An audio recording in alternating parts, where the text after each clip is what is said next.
Okay, now we're recording. Well, just a few announcements to start. Um,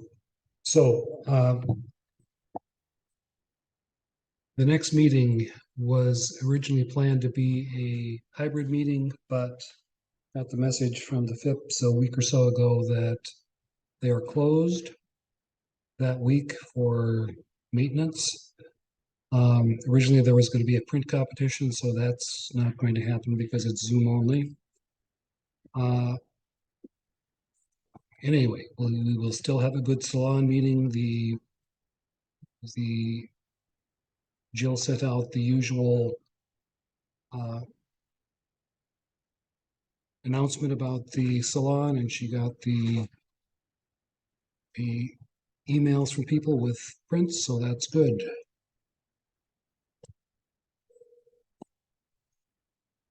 Bring this down.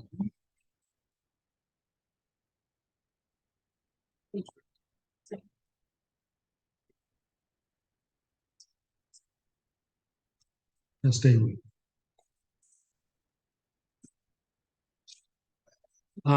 Later in the summer, because of summer camp, all of our meetings are going to be Zoom only, or except for the scavenger hunt, which will be in person and not something that's shared at all.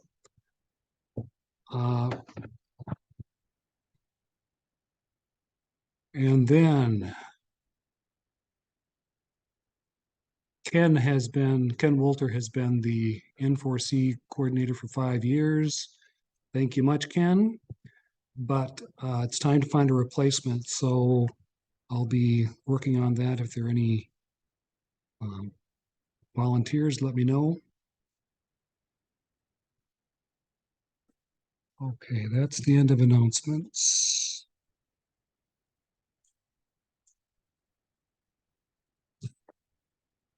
So this is the information from our website about J. Arthur Anderson, who is here, thank you. And he's going to tell us about the Badlands. Terry, do you have any other introductory thoughts? Well, when I asked John to do this, I thought it was just a perfect program. It's, you know, a lot of people travel for photography, and the Badlands is a half a day's drive away. You don't have to buy an airplane ticket, and it's truly a wonderful place. And to have someone who knows that park so well, I just thought it was important that John be here to tell us about all the ins and outs of everything. Great. Okay, I'm gonna turn it over to you, John, and you can turn on yours. And I'll get. Okay, you're able to hear me. Good. Yep. And is this recording now? Can you yes. tell? Okay. So I didn't put a lot of thought into the title called Badlands Adventure, but let's hope that that's really what we'd like to have a good time, a good productive time as a photographer. Maybe if it's too adventuresome, that means too many things have happened, and sometimes when things are exciting, that's not a good thing. So, but anyway, I called it Badlands Adventure. I've been going out to the Badlands, I don't know, maybe probably about 20 years. And kind of what got me going out there, I had been going to Theodore Roosevelt, the North and South units of Theodore Roosevelt, because I'm from North Dakota and pretty loyal to North Dakota. And then I went to the Badlands, and there was no going back because it was such a great opportunity. And Rick Fleur, who you may know, pretty accomplished photographer, also very accomplished with Adobe products. He did artist in residency at the Badlands, and I remember he did a presentation about that artist in residency, and that kind of inspired me to give it a shot. So, um, uh, so typically when we think about the Badlands, we think about the Badlands in South Dakota, and that's the area around Wall, South Dakota. But really, technically, both Theodore Roosevelt Park, both the north and south units are also technically part of the Badlands as well. And then it's hard to think about the Badlands in South Dakota without also thinking about Custer State Park. It's a state park, but it is at par with the Badlands, what it has to offer. And it's just a few miles from Rapid City. So to not go to Custer would be an omission. That if you're going to go to the Badlands, you should schedule time to be in Custer. Something about the way that I think about national parks is I pretty much don't go to national parks between Memorial and Labor Day because there's just so much pressure on them. It's just hard to do what I want to do. So I'm usually going on the off season. And unlike Wall, South Dakota, Rapid City hotel costs rates go way down after Labor Day. And so you can get $100 room for more like $40 in Rapid City. The prices at Wall never go down or not appreciably. And so they keep them pretty high. And so staying in Rapid City in the off season is one of the best travel values that you'll find. If you're thinking of going to Theodore Roosevelt, there's Watford City, that's the north unit, and there's Medora. And both of them were affected by the oil boom, and so and also by tourism, of course. And so if I were going to stay in a hotel at Theodore Roosevelt Park, especially during the season, I would be going to Dickinson, which is not that far away. It's only like 30 miles. And you're going to get a much better value for hotels and maybe a better range of restaurants as well. So this is a map of the Badlands National Park. And I embedded this map in many places in the presentation because I thought it would be important to tell you what I want to do is do the what, where, when, and how sort of presentation. So as we talk about different animals or opportunities, I'll point them out on a map so that you can have a sense of where you would go in the Badlands. But let's just do a quick overview. When you're coming in on Highway 90 over here, your first opportunity to exit to the Badlands is exit 131. It's pretty well marked. There's this Minuteman Missile Visitor Center, so there's a sign about that. There's also a sign that tells you that the Badlands. Now you could keep going for another 20 miles or so and then go to just a straight Wall. And that's what most people do, I think, is that they go to Wall because there's lots of advertisement about Wall and all that. And so you could enter the Badlands from the north. But this is a loop. And it's and if you get kind of excited like I do, it takes like 8 or 9 hours to drive out there. I want to get there as soon as possible. And so exiting on 131 and just going in this way, you get to the northeast entrance, and then that's where the moonscapes start in the Badlands.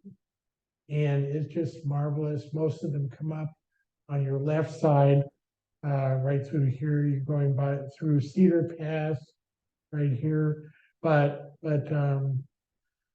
there's a major parking lot that you come into before you get to the visitor center, and if you go to that parking lot right in here, um, you'll see some landforms. If you take the boardwalk and walk around this hill, I don't know what you call it, but this butte or whatever, when you get to the other side, it looks like you're on the moon. It's such a dramatic landscape, and so that's what you can see there. And so I'm going to take you up the trip throughout the presentation, up this Highway 240, and tell you what can be seen. And then there's another part when you get to the pinnacles, okay? Then there's the Sage Creek Rim Road over here, okay? And that's really important too. So there's the 240, and then there's the Sage Creek Road, and those are really integral to understanding how the Badlands works. Okay. Try to think if there's anything important else to talk about here. We'll get back to the map as we go. I'm not a landscape photographer. In fact, I kind of got started off as a nature and wildlife, but I think it was an expression of my hunter-gatherer genetics or something. That instead of being a hunter, I'm not opposed to hunting. I choose to hunt with a camera, and I am always struck at how many of the rituals and things that go along with hunting also play out in photography. Especially when you travel in small groups and you sit around the campfire and talk about the ones that got away and the ones that didn't get away and all the adventures and all that. And so it has a lot of the same elements as what hunters for hundreds of years have experienced. And so landscapes never really, never was really motivated to stop long enough to take a picture of a landscape. So I want you to know whenever you see a landscape shot, it's going against my grain, but I would encourage you to always stretch yourself. And so you'll see this is a stretch for me. And if they're not as good as your landscape pictures, you'll know why. So again, what dramatic landforms. These are all sedimentary landforms. This is the bottom of what used to be a great ocean. And so there are many, maybe millions of years of sediment collected here. And it's a great place because of that to find fossils. They found many important fossils within the Badlands. And also, all the landforms are sedimentary, and so they're subject to the effects of erosion. And it's almost like popcorn density to a lot of the stuff. And so this is a forever changing landscape. And I've watched certain landforms erode and go away. Even in the short time that I've been going there, you can see the effects of the erosion. It's also semi-arid, and so there's not. They end up with a soil moisture deficit fairly early on, even in the wintertime. I love to be in the Badlands in the wintertime. And they'll say, well, aren't you worried about the snow? And I've been there many times and there's been no snow. if you're from the Dakotas, you realize, unlike Minnesota, where snow is a vertical phenomenon, in the Badlands in North Dakota and South Dakota, snow is a horizontal phenomenon. And that means it just blows away and often doesn't stay put. And so you can be in the Badlands in the middle of January and not be walking on snow. And even depending upon how much moisture they had, I've kicked the soil and not have it been frozen. There's just been no moisture. It's just been dry dust. Okay, and so it's really a dry environment. The trick in taking pictures like this is finding a composition, a center of interest. And often that's helped by whatever the landscape is. Or I mean, the sky and the horizon. This is, remember I was telling you that area behind that hill as you come in? This is what it looks like. Okay. This is a little bit, this is off of the Sage Creek Road, where you've got some of these really nice gorges and create, there's other angles and stuff that you can work for. You can really see, and there's some parts of the Badlands where you get this wonderful red, these wonderful reds. Sometimes it's green layers, but just really nice color in the strata.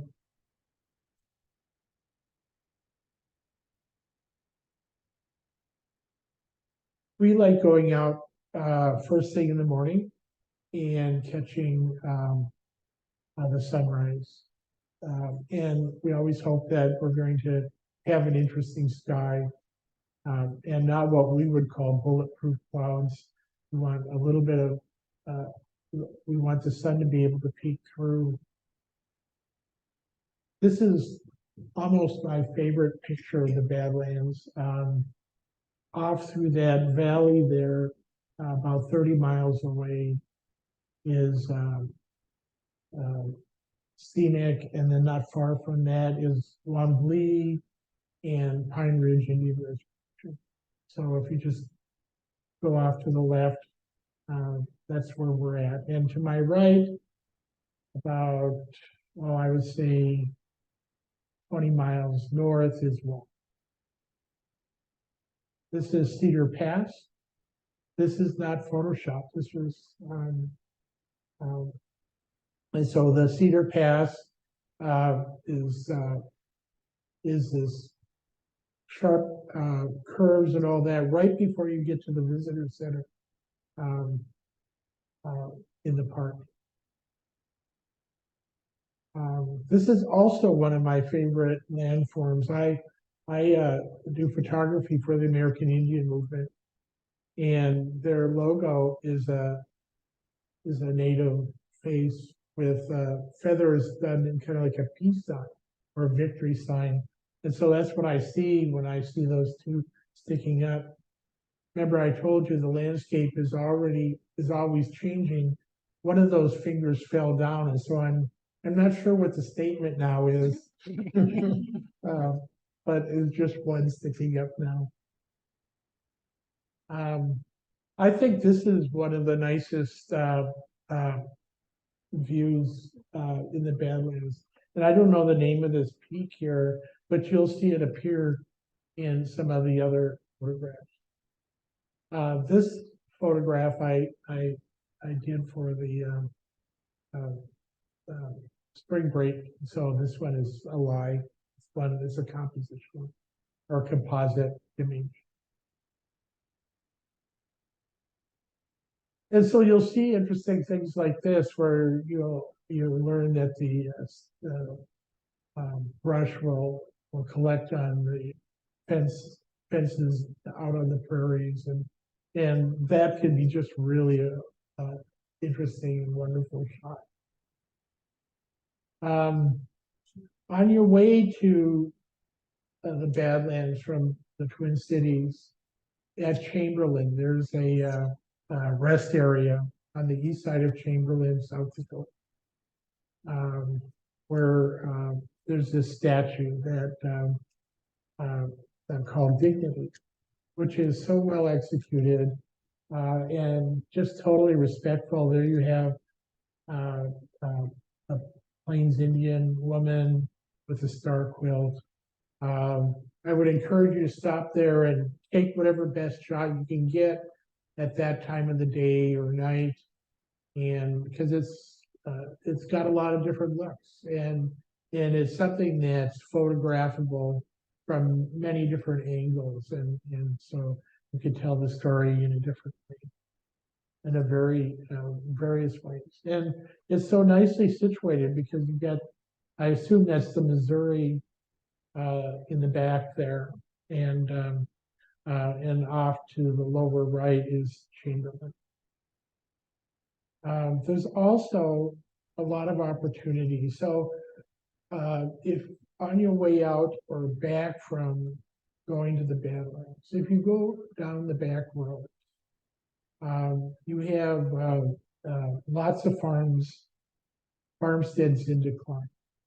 And there's fewer of them every day because since I took this picture, that house has fallen.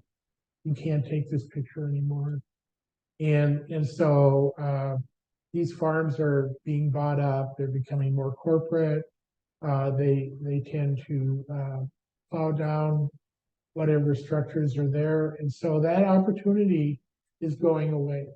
But it's a great opportunity right now. Get off the freeway and start driving some of the back roads.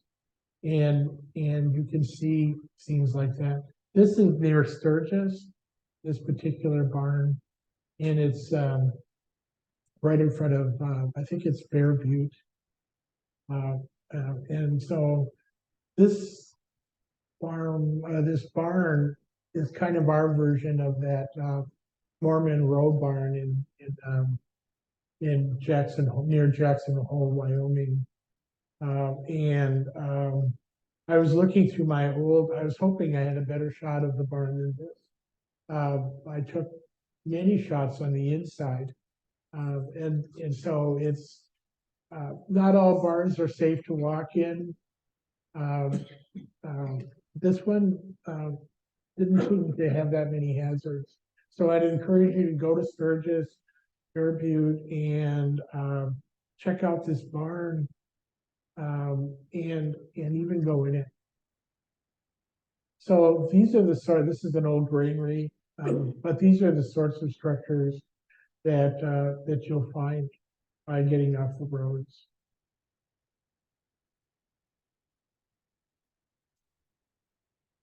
I have to confess that the one thing that I've not been able to photograph, well, actually, but I got a list of things that I would love to photograph in the Badlands. They have kit foxes. They also have Blackfeet ferrets. Okay, and if you really work hard and really noodle it and find out how to approach it, that's an opportunity that exists. But I've been going out there a long time. I've not succeeded. And up until now, this is the first time I was getting a picture of a cougar. And that's as close as I could get. And this is in a town called Interior, which is well worth checking out because in Interior, the guy who runs the bar and grill at Interior has a row of old 50s pickup trucks that are just fun to photograph. They also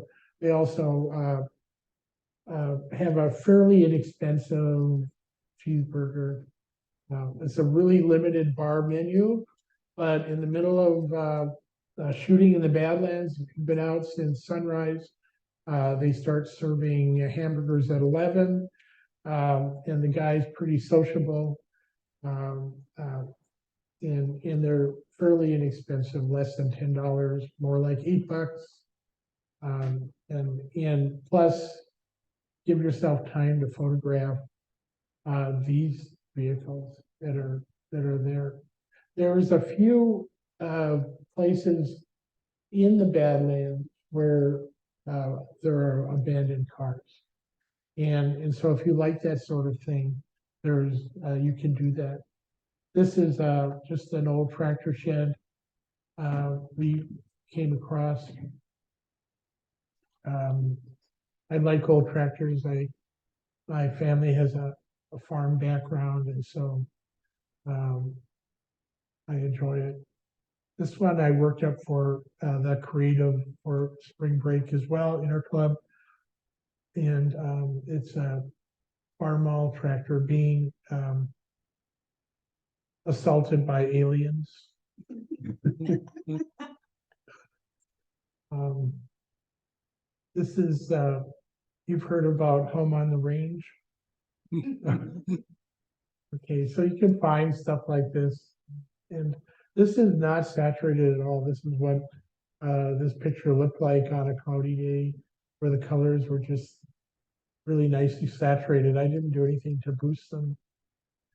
And I'm going to talk about a few animals that you can see, and then I'll get into some more in depth. The Badlands is a really good place to see. It's one of the few places that's reachable where you can see both golden and bald eagles. Okay, and I've seen them sitting in the same tree, and so where I'm going to point it out to you, but go to the Roberts Prairie Dog Town on Sage Creek Road, and there's an old farmstead that you'll see out on that road, and very often those trees in that farmstead will have eagles in them. There's also this variety of hawk. This is the largest hawk that exists. And I never get the name right. It's Feringus hawk, or, look it up. I'm pronouncing it incorrectly, but it is, when you see this, and sometimes they're sitting on the ground, they look at almost as large as an eagle.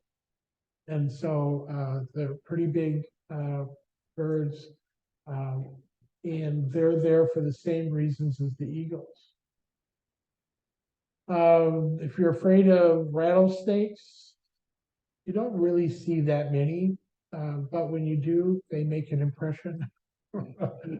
And we were watching this guy, and then we saw him slither off into the grass, and it's just like Field of Dreams, that movie where they go into the corn, and you don't know they're there. And so they are, they could be really close and you don't realize it because of the tall grass.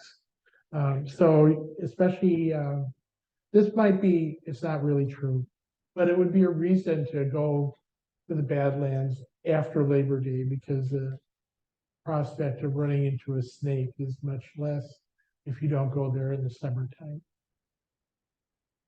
They also have porcupines. And so as you drive down that Highway 240, frequently I've seen these porcupines in the trees. And they're often well disguised because they kind of have the same texture and color as the trees in the area. But if you see a clump in a tree, it could well be porcupine. They're usually pretty easy to photograph. And then antelope.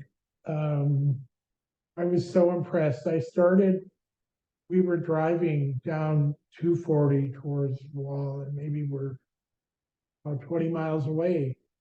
And we saw this male antelope running alongside of us. And we had trouble keeping up with it. And it was going over fences and all sorts of landforms. And so if you ever have the opportunity to see one of these animals in a full run, it is just, you feel like you're in the Serengeti, because they are just so incredible. There are Antelopes in the Badlands, I've had better luck photographing antelope at Custer. They're not that skittish, so you can very often get closer than you should to an antelope. I can't guarantee that they're not going to spook, but I've been within, like from here to that doorway from antelope, and they don't seem to be bothered. There's the gals. One thing I like about the Badlands, and one of the colors that I just really enjoy, one of my favorite colors is this color. And if you look at all the animals in the Badlands, the bighorn sheep, the mule deer, the antelope, they're almost, even the prairie dogs, they're almost all that same color. I got a phone call from the Utah, it was the federal game and the people, the parks people that were running one of the interpretive centers in Utah, and they said, we came across your bighorn sheep pictures, and we want permission to use them in one of our instructive presentations. So could we use your pictures? And I said, you've got bighorn sheep in Utah, but they're not as pretty as the ones you had in the South Dakota ones. And why they're so pretty? Because the bighorn sheep will take on the color of their surroundings. And their surroundings is this gorgeous gold color, which isn't diminished in the wintertime. It's still there. So it's just beautiful. There's a handsome guy. Okay, prairie dogs. So where do you find prairie dogs? There, right there is the Roberts Prairie Dog Town. That's going from the Pinnacles. So you go to Wall to Pinnacles. There's a right turn. You go up about 6 miles, and that's where you're going to find prairie dogs right there. It's not the only place. You'll also find prairie dogs by going to the Pinnacles and then going south on 240. And all this area right here, both sides of the road, much of it is prairie dog towns. Now I'm going to give you, this isn't so much a secret. If you want to see prairie dogs like you've never seen before, in this case, totally white prairie dog, where you go is there's this little prairie homestead right here, and there's a prairie dog town that has nothing but pure white prairie dog. It's amazing. And so the white ones would be here, and then especially as you get past, say maybe mile marker 25 or so, which would be right about here, through here is prairie dogs on both sides, and often. The reason you want to see the prairie dog towns is they are what makes the Badlands work from a wildlife point of view. I call it the prairie dog buffet, that there's so many animals that are dependent upon the prairie dogs for food, like the golden eagles, the bald eagles, those hawks that I talked about.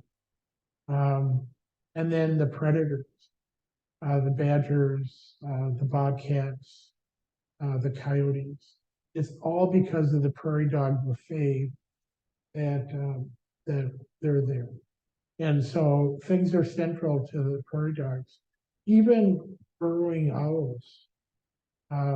So if you want to see burrowing owls in the Badlands, go to the Roberts Prairie Dog Town, during that period of time that I don't go, between Memorial Day and Labor Day. And there's always resident burrowing owls there. So these guys are pretty cute. So they're hard not to photograph. I always try to photograph. There's lots of interactions that are kind of fun to capture. you could come up with captions for both of those. So anyway, if I find myself photographing prairie dogs, it means that I'm not having, it's kind of like catching sunfish. What you'd really do is want to catch walleyes, right? Or muskie or something. So but I think as a photographer, I'm going to take the best shot available. Sometimes my best shot is prairie dog. One of the things to think about, I don't know how much of a threat it is, but there used to be signs, and I still come across them, that say that prairie dog towns are places where you can catch the bubonic plague. Okay, so don't go into a prairie dog town and eat the dirt. Um, it might give you plague. Okay, mule deer. I'm kind of a snob, a North Dakota snob, in Minnesota and Wisconsin. They have these rabbits that they call white-tailed deer. That's kind of my put down. You see these small kind of wimpy deer, the whitetails. But we have real deer in the Dakotas, and they're called mule deer. So I don't know if I just lost the audience or not, but so where do you see mule deer in the Badlands? So the visitor center is right here. So you can very often see mule deer all the way along up to maybe the Dillon Pass. So right through here, especially in the wintertime, and like many deer, they come out, say, 3 in the afternoon to graze. And so you can really get a good shot with nice light and often a really nice silhouette shot at sundown. So look at just how massive that individual is, and look at the antlers. They're just, if they were any bigger, we'd be calling that an elk. Same thing. This is what they look like in the wintertime. So I'm standing there looking at this mule deer and I go, God, does it get any better than that? And then it does. And so there's a lot of opportunities. They're not that skittish. I don't know if they're habituated to humans in the Badlands or not. But you can often get a pretty good shot without them running off. Coyotes. Coyotes are doing well everywhere. I live in South Minneapolis, and we have coyotes in South Minneapolis. And so they're ubiquitous. They are probably the prominent apex predator in the Badlands. And so you can very often see them. Sometimes you're luckier than others. You can tell if there's been any poaching or anybody shooting at them, because if they come close to the road, that means people have been leaving them alone. But if anybody's been taking shots at them, then they're out of range.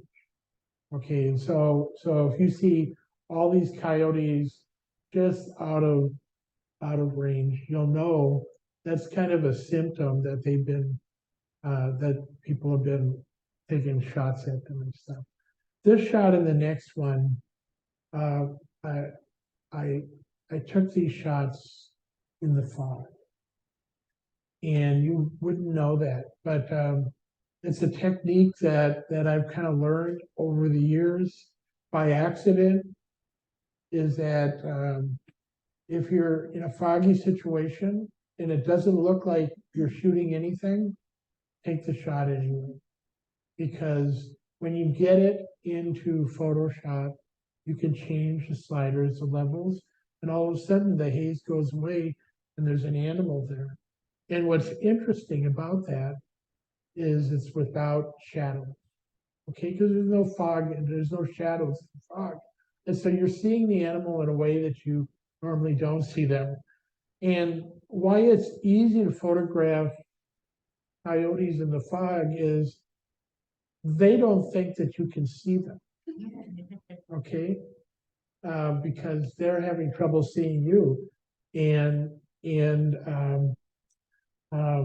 so they'll get closer, and you'll get really nice textures. Here's a good example of what a coyote in the fog. I should have maybe put in a slide that showed what the picture looked like, with the fog unaltered. When it comes to shooting and exposing for fog, I would push it as far as I could to the right, as long as you don't blow it out. All that data is going to be able to be recoverable through those sliders, and then you'll get a picture like this. This is not in the fog.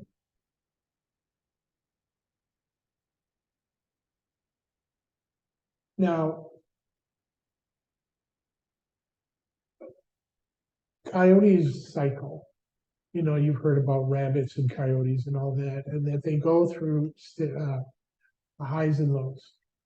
And they're subject to things like mange and like that. And so every once in a while you'll hear about them having a particularly difficult time, and they're not doing well.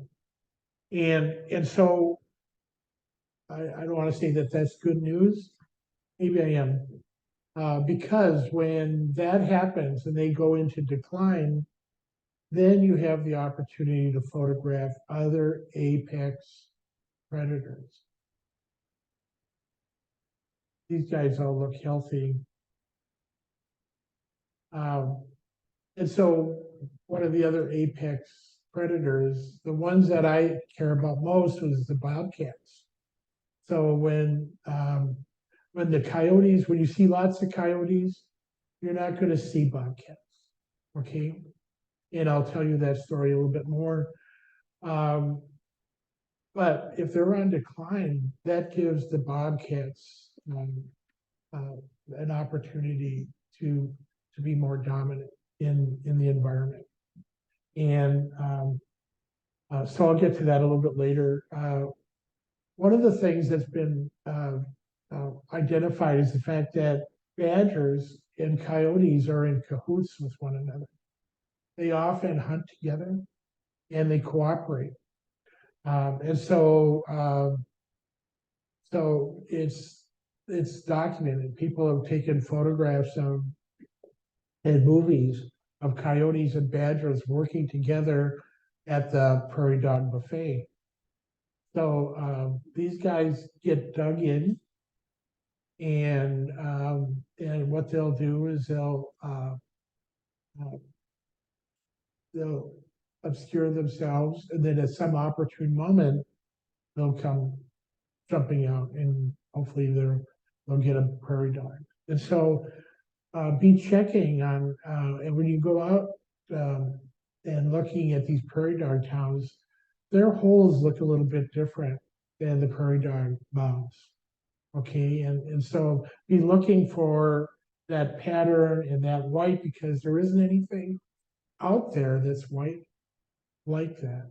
And so if you do it right, you won't startle them, and if they go in the hole, you have to sit out there for an hour before they'll come out. So if you put too much pressure on them, you'll lose the opportunity. Hopefully you'll catch them when they're going between holes or something, and that'll give you an opportunity to get a shot like this, or this.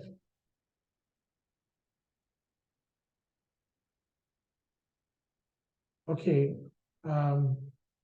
so for less than a handful of years, I was going out to the Badlands um, mid-December to maybe through January um, to photograph bobcats. And that was the time at which the coyotes were kind of thinned out. And so the bobcats had a chance to do their thing. Why I went out there in December, mid-December, was that's their breeding period. And so what is a nocturnal animal becomes diurnal, meaning they come out in the day because, it's like the guys are interested in, finding the gals and things like that. And so they'll, they'll be much more visible and um, and so you have more opportunity to photograph bobcats. Other than that, they're normal. They're normally night creatures, and so it's difficult. So where do you see where do you see bobcats? You're going to find them where the prairie dog towns are. Okay, most of the pictures that you're going to see tonight were taken right around here. Yeah, actually between Prairie Wind Overlook and Homestead Overlook. Um, that's where most of the pictures that I'm going to show you, they're, they're, they've also been seen, and I've photographed them right near the Cedar Pass area. Okay. But sometimes they'll thrill the locals and they'll hang out on a fence post or something right along 240 as you come into, if you're going to Wall or going into the park, they'll be on the right as you're coming into the park in the morning, sitting on a fence post or something. And so as you're coming in, check this out. But if I'm looking for bobcats, the first place I'm going is right here. My plan B and C would be here, and then the Roberts. I've never photographed bobcats in Roberts. I don't know why, but actually, I think I might know one. Okay, so here's one of them. When they're sitting out on the prairie dog town there, I say to people who are with me, look for something the size of a bread box. When they're lying in the ground, they look about like that big. Okay, they weigh about 30 pounds. And often what they'll do is there's early risers.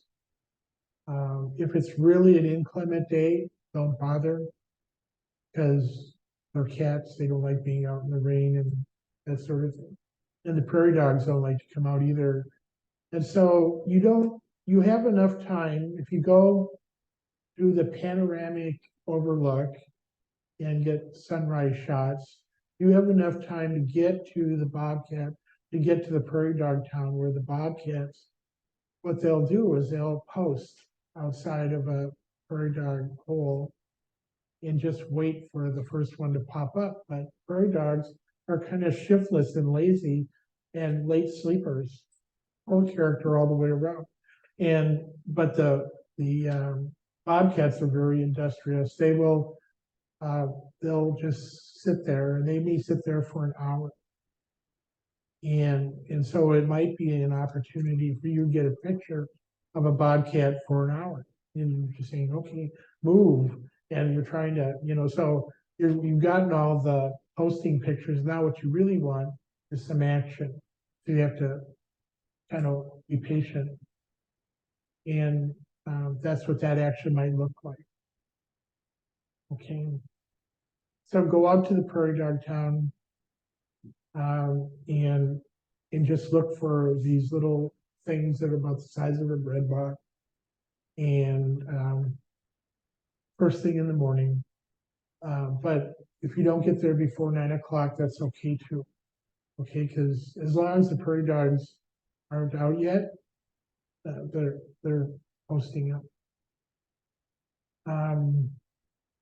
These two were from a family, and so I got to track them um,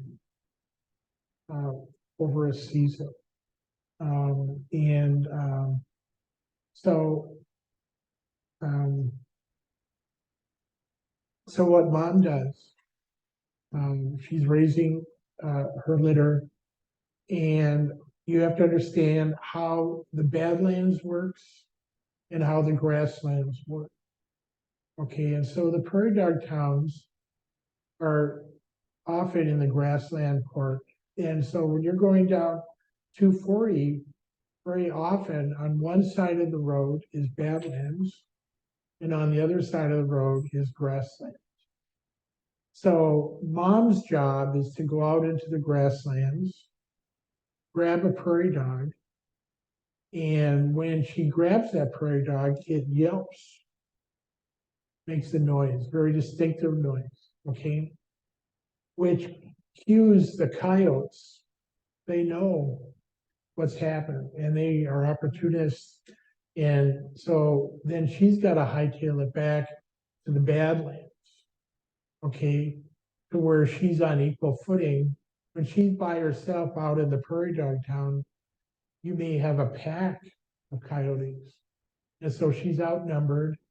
On flat land, she's at a disadvantage. But once she gets into the Badlands, where her kittens are, then she's on equal footing. And so what she will do then is dress that prairie dog out and bring it in to these guys who are waiting for her to come back.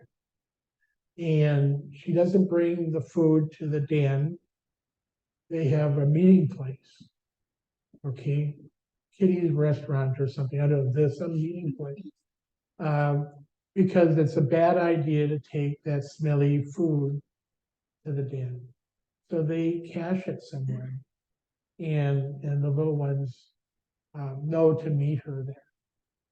This is a guy, he's just waiting for the gals to show up. He's just studying himself. So here's a bobcat family. That's the mom I was telling you about. They look pretty happy. They've had their meal. They're looking literally at the sunset, just sunning themselves. This is the same family a month later. I went back and found them again, and you know, they're just kind of hanging out. And so this is the young ones just kind of hanging out. And here's mom doing some training.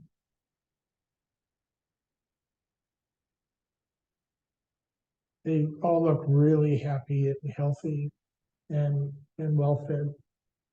There's mom, she's got her prairie dog, and you can see she's in the grasslands, right? Here too.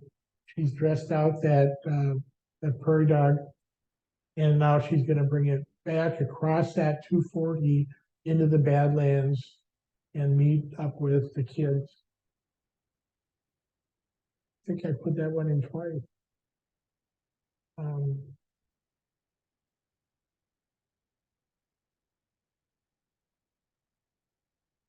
Okay, any questions about bobcats? Buffalo are just one of the features of the Badlands.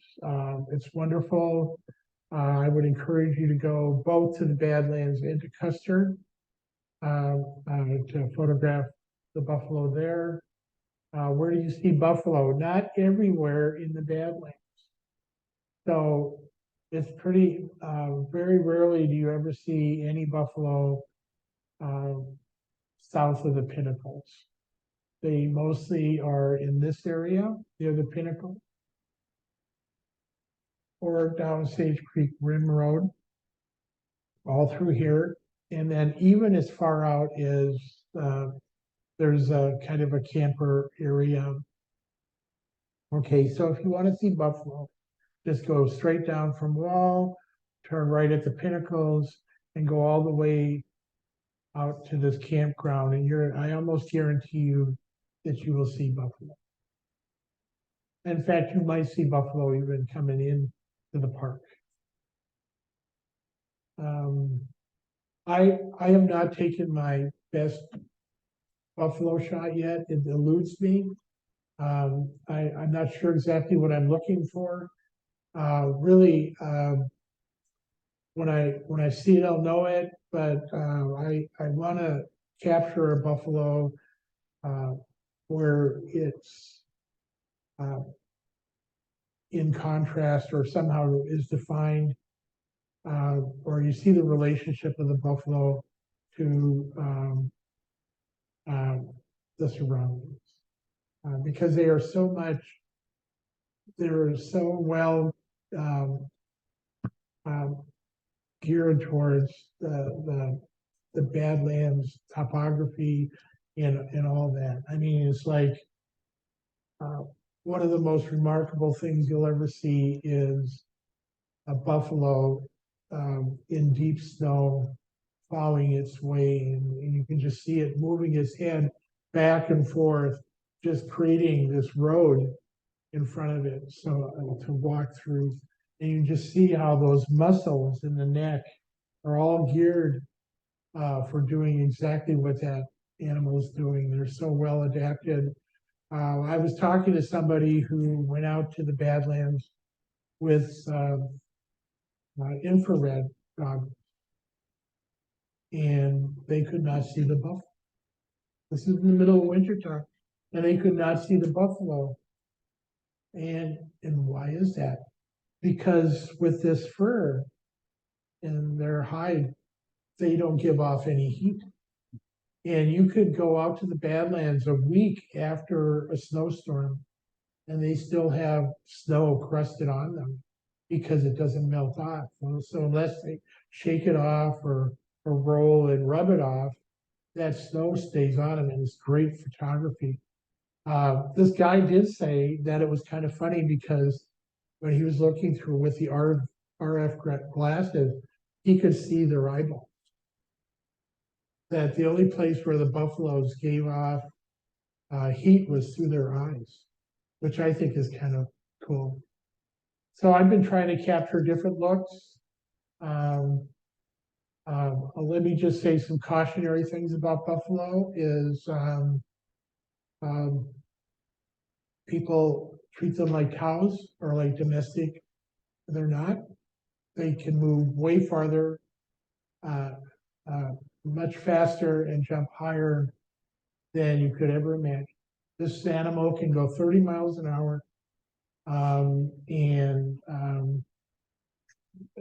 you could take the biggest four-wheel drive vehicle that you want, and the buffalo is going to win if it decides to ram that four-wheel drive vehicle, even though because it's just this thin piece of metal keeping and a buffalo charging at 25 or 30 miles an hour could destroy any vehicle. And so what am I saying? I'm saying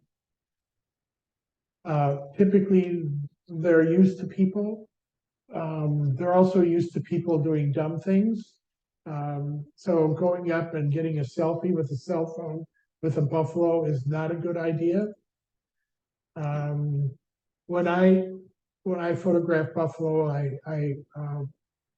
the best way to do it, I think, is to stay within the profile of your vehicle, because, and this works for a lot of animals, they don't recognize you as a person, as a human being, until you leave that profile in the vehicle. So at that point, you become a pattern that they recognize as a human being while you're in the profile of the vehicle, that provides you with some safety. And so staying close to your vehicle on the right side of the vehicle, so the vehicle is between you and the animal, or at least a place where you can hide or dodge into if you need to.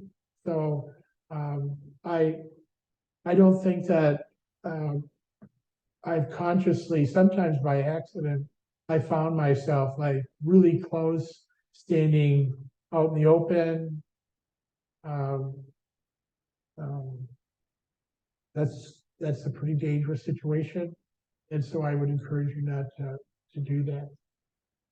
I love the way that I photograph buffalo is I look for a day where the light is really, really flat. Because what I like to do is I like to have the opportunity to overexpose, and I'm shooting it wrong.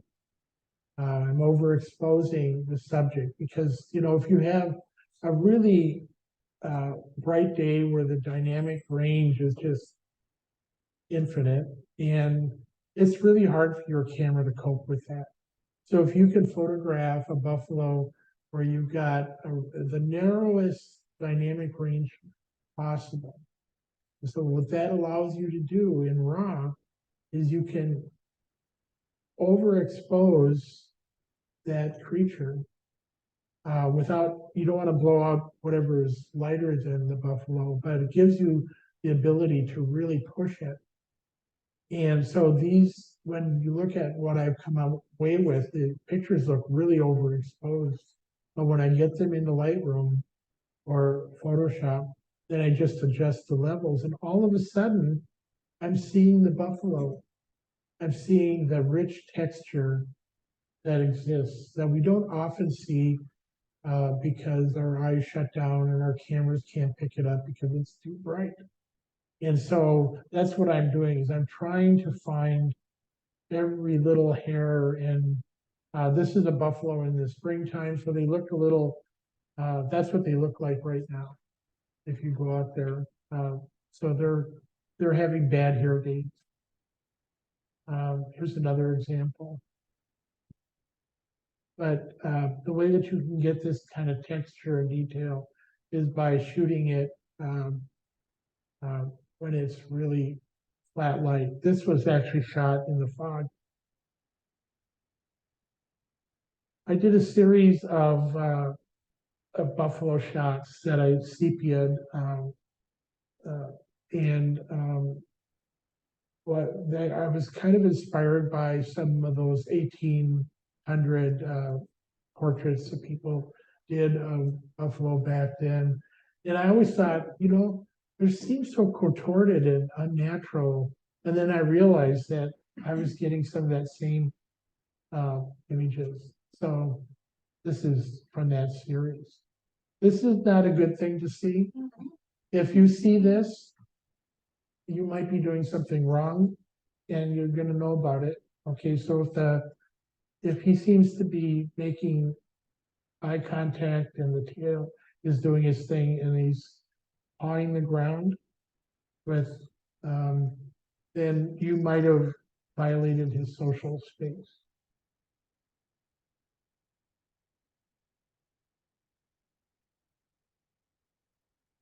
Um, this is part of the series. We'll talk about the calves here in just a little bit. Right now is calving. I just saw, I just missed seeing a calf born. I was out at Fort Totten in North Dakota, and you could see this young calf being licked off and still had his umbilical. So I just love these contortions and I love photographing buffalo in the snow. This is an example of like a foggy day where you can just get the textures and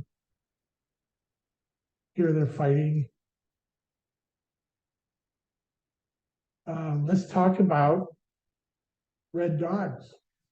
Theodore Roosevelt was out in the Badlands and he was touring around and he said, "Oh, I see all the buffalo, but what are these red dots?" And of course, these young ones are born red. You wouldn't know it from this picture, but they're red. And so he went out there and he said that and it stuck. And so now people call them red dogs because Theodore Roosevelt did it. It's fun to see them doing things. When you get a full-grown bull buffalo throwing itself on the ground, you could be sitting in a car and it would shake. It's just really amazing.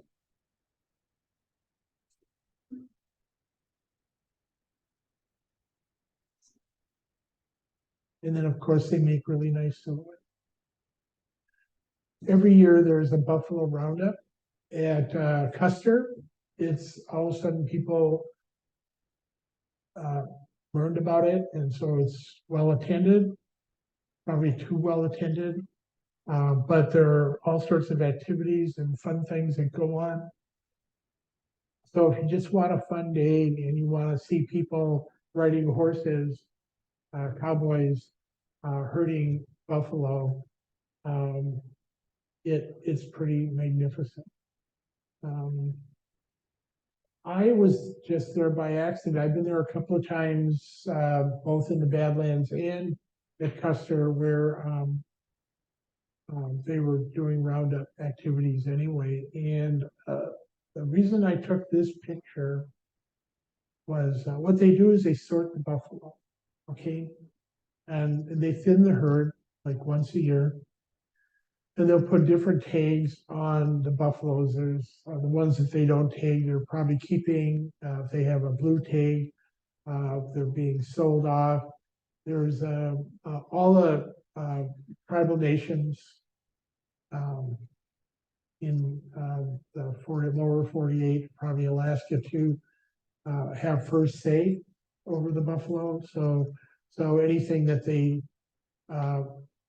get first shot at it. Sometimes those buffalo are shipped there to create herds or to replenish other herds. Sometimes they're shipped there for food, to be used for food. The ones that don't get shipped to reservations are sold on, and they end up on buffalo farms.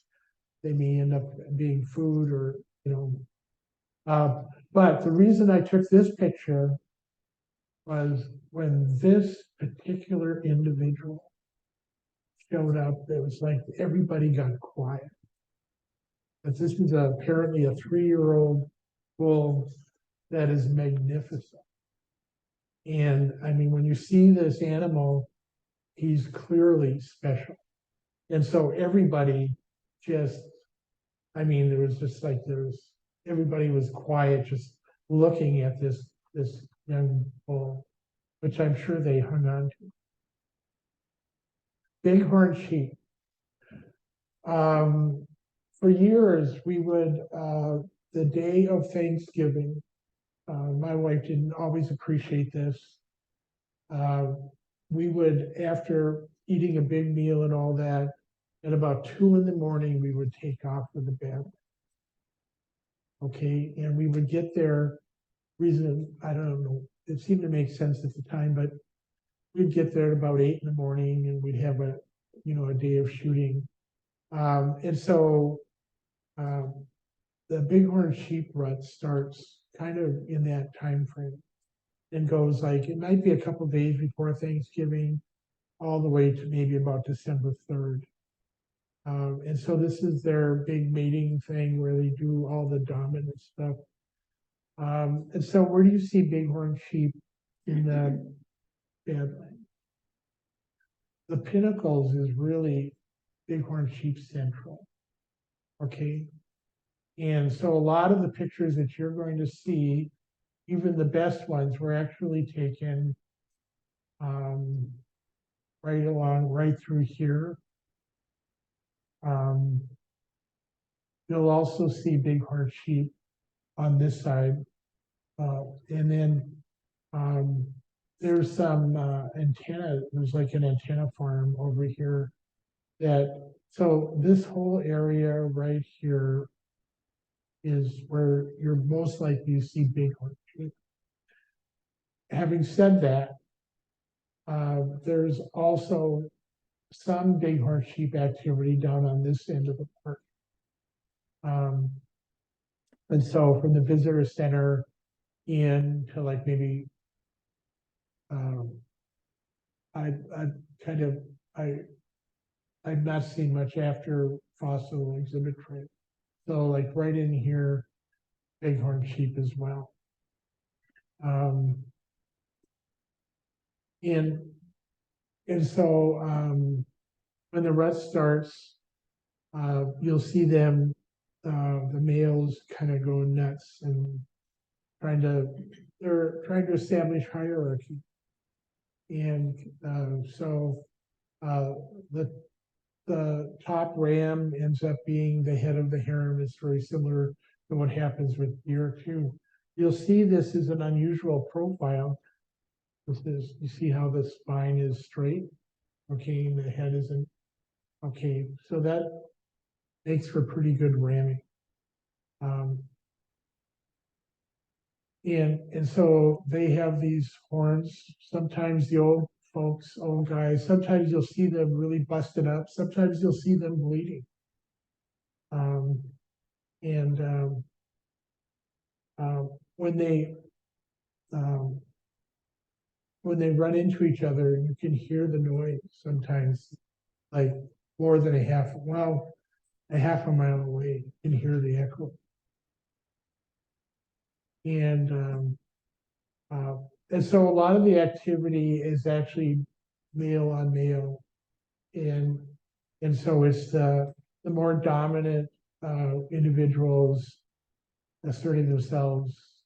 And then you get these young adolescents that are just full of it, and they want to make a name for themselves. And so you see all this kind of dominant sort of behavior, like I'm bigger than you are. And you see how sometimes these horns get busted up. Sometimes they get tangled. And this is all about pushing and shoving and kind of bullying one another.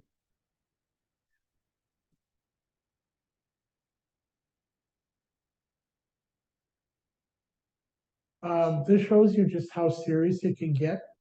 You had this ewe who's just beginning estrus, and they can sense it, smell her, and for whatever reason, she wants to elude them. So here she's climbing out on this very loose kind of popcorn sedimentary structure. And you just wonder, what's keeping her there, because it's almost straight up and down. And then you see these two guys, they weigh almost 300 pounds, and they are pounding on each other. And they're so well adapted. And the only way that this picture makes any sense to me is if these animals are filled with helium. Okay, but this is serious business. They're fighting, I don't want to say to the death, but they are definitely fighting to win. And you can see that both of them are very large individuals and pretty mature. And you see that there's just nothing holding this soil together. Finally, this guy runs this other guy out.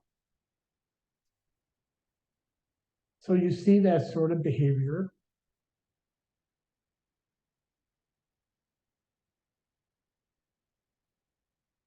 This is not a photoshopped image. It was kind of interesting that you had kind of a bookends effect where you had almost identical individuals postured the same way, and then these two guys going at it.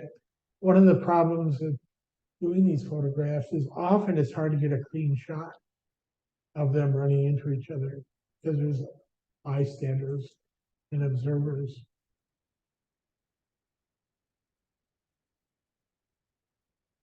This picture was taken in a blizzard. There was 60-mile-an-hour sustained winds, and there had been an ice storm, and so standing, it was very icy.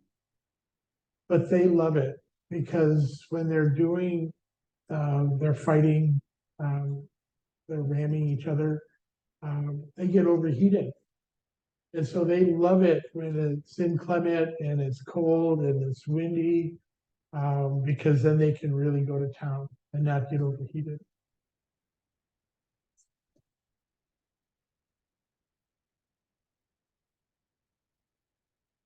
So what you'll see is that they will rise up and kind of fall towards each other. That's one of the ways they ran into each other.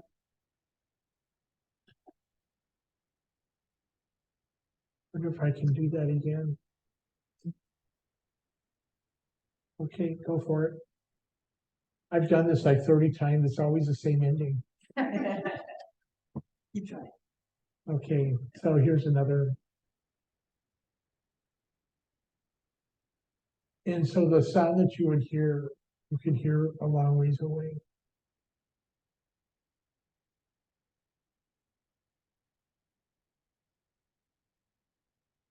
There we go.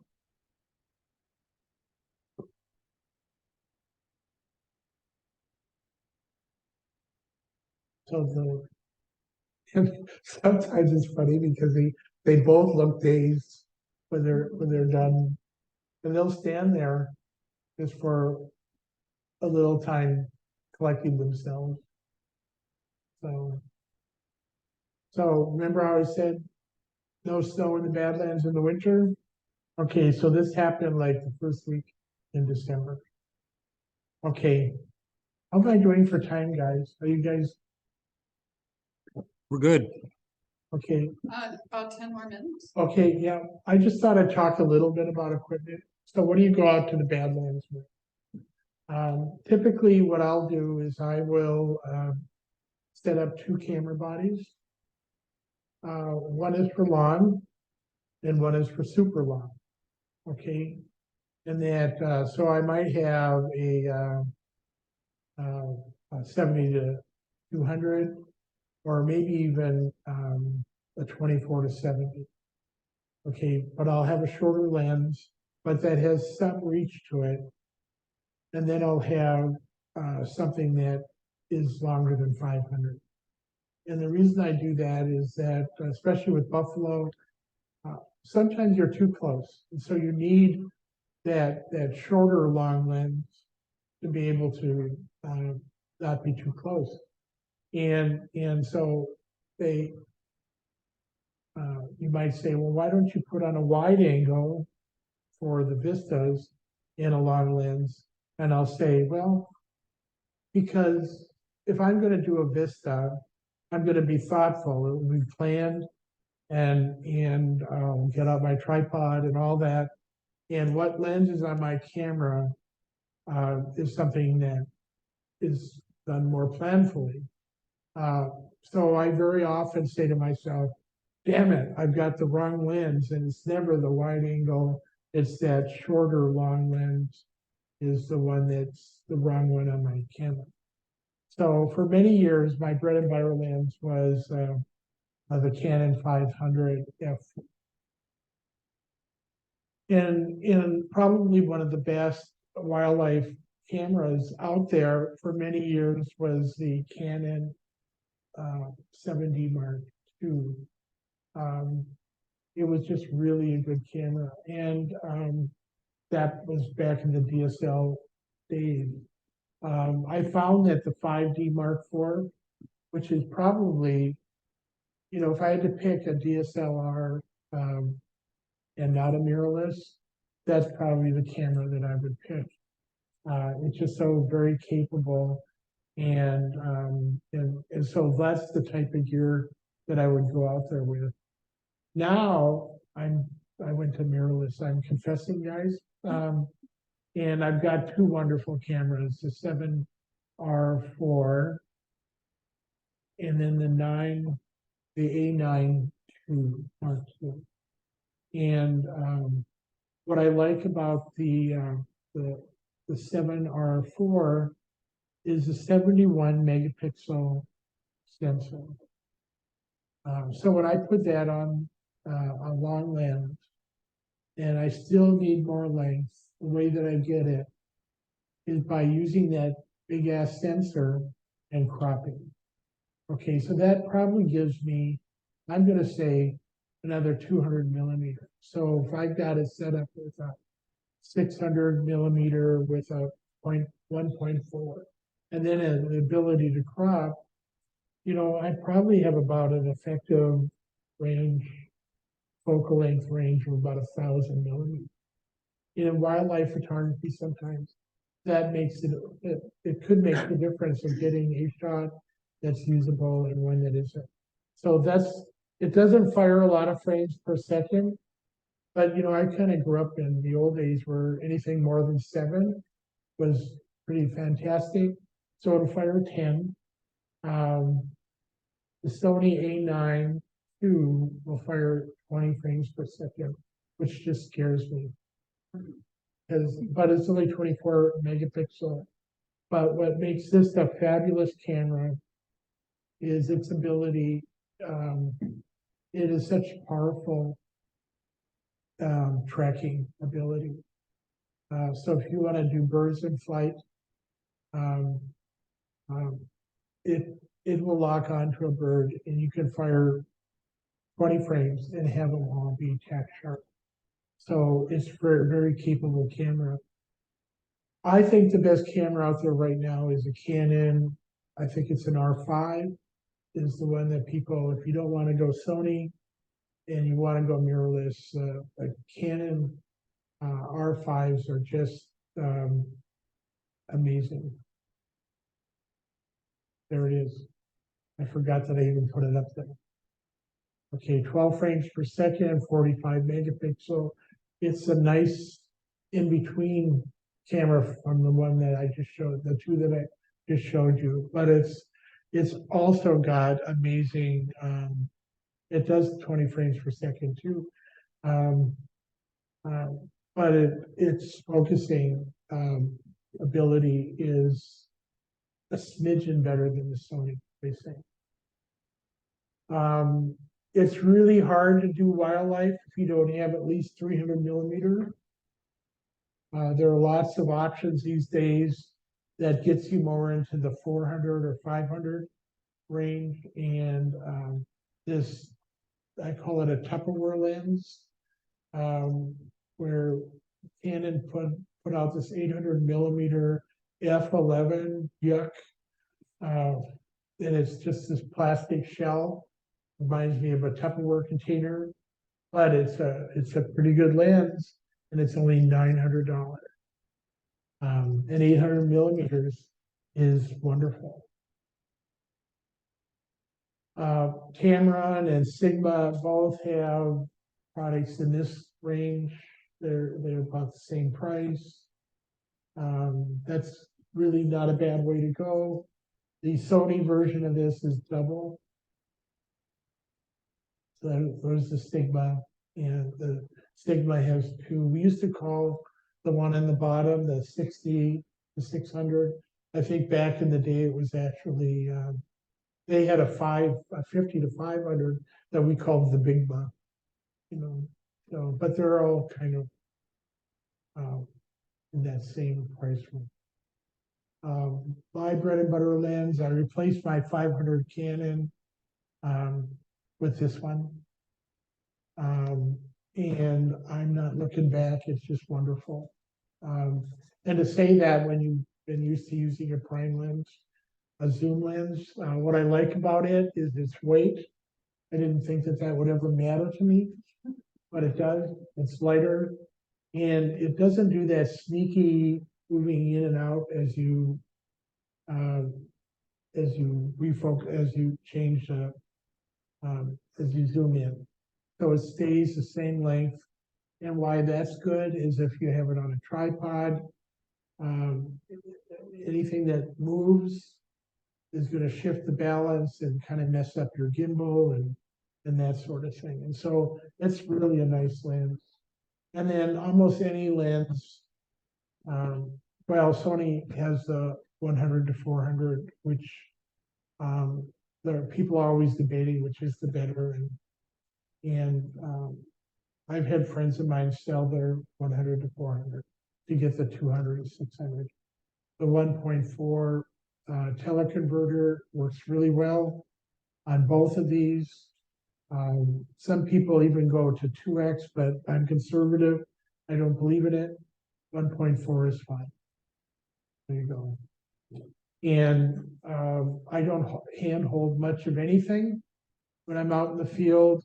The way that I put my long lens on a monopod, which gives me great mobility. So I can grab that and just run, so that gives me the mobility and the stability that I.